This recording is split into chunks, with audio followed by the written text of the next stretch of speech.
Uy guys, mag-almusal ako today and of course, gourmet tuyo to the rescue. In-order ko to from Miss D kasabay ng aking chili garlic oil and yung aking gourmet bagoong. So ayan, sabi ko sa inyo pwede ko iulam mga mari. Kita nyo, bawas na siya. Sobrang bango mga Mars.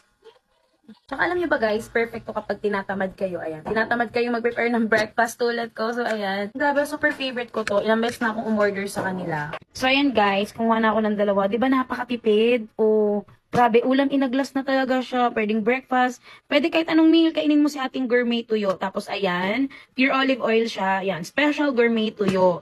Siyempre hindi mawawala guys yung ating sausawan para meron namang energy. Ayan. So syempre, mas feel natin pag nagkamaybi. Malambot yan, sarap yan.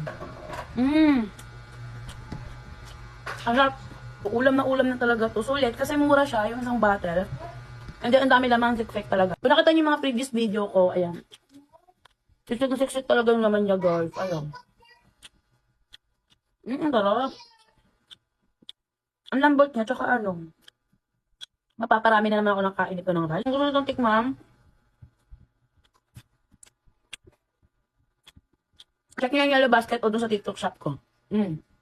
Miss D, gourmet, tuyo. Talaga yung kain.